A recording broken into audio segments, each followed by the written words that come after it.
നമസ്കാരം, ഞാൻ doctor Muhammad Shafeeq, consultant paediatric surgeon, Kottakkal Almas hospital.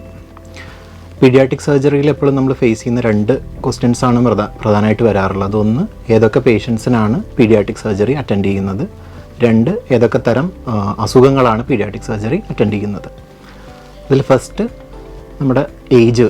നമ്മളൊരു 15 വയസ്സ് വരെയുള്ള കുട്ടികളുടെ സർജിക്കൽ പരമായിട്ടുള്ള എല്ലാ കേസുകളും പീഡിയാട്രിക് സർജറിയാണ് അറ്റൻഡ് ചെയ്യുന്നത്. ഏതൊക്കെ ടൈപ്സ് ഓഫ് അസുഖങ്ങൾ എന്നുള്ളതിൽ ഒന്ന്, നമ്മുടെ ഉദരസംബന്ധമായിട്ടുള്ള വയറുവേദനകൾ, അപ്പൻഡിക്സിൻ്റെ ഇൻഫെക്ഷൻസ്, പിത്തസഞ്ചിയുടെ ബുദ്ധിമുട്ടുകൾ, ശോധനയുടെ പ്രശ്നങ്ങൾ, കഴല വീക്കങ്ങൾ എന്നിവയും. പിന്നെ കൂടുതലായിട്ട് കുട്ടികൾ വരുന്ന വേറൊരു അസുഖം എന്ന് പറയുന്നത് ഹെർണിയാണ്, കുടലിറക്കത്തിൻ്റെ അസുഖം. അത് മണിവീക്കം, പിന്നെ ചില കുട്ടികൾ മണി താഴോട്ട് ഇറങ്ങാതെ ഇരിക്കുന്നൊരവസ്ഥയുണ്ട് അത്. പിന്നെ നമ്മുടെ പീഡിയാട്രിക് സർജറിയുടെ വേറൊരു സബ് സ്പെഷ്യാലിറ്റി ആയിട്ടുള്ളതാണ് പീഡിയാട്രിക് യൂറോളജി. എല്ലാ യൂറോളജിക്കൽ കേസസും, അതായത് കുട്ടികൾക്കുണ്ടാകുന്ന ഇടക്കിടക്കുണ്ടാവുന്ന മൂത്രത്തിലെ ഇൻഫെക്ഷൻസ്, പിന്നെ കിഡ്നിയിലെ കല്ലുകളും നീർക്കെട്ടുകളും മറ്റ് കിഡ്നി സംബന്ധമായിട്ടുള്ള അസുഖങ്ങളും എല്ലാം പീഡിയാട്രിക് സർജറിയിൽ നോക്കുന്നുണ്ട്.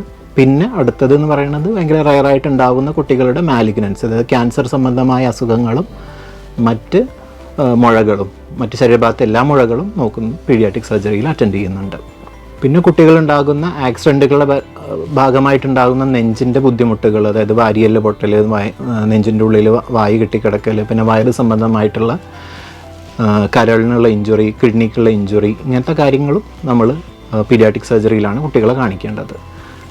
പിന്നെ നമ്മുടെ കോട്ടക്കൽ അൽമാസിൽ തിങ്കൾ മുതൽ ശനി വരെയുള്ള എല്ലാ ദിവസങ്ങളിലും നമ്മുടെ സേവനം ലഭ്യമാണ്.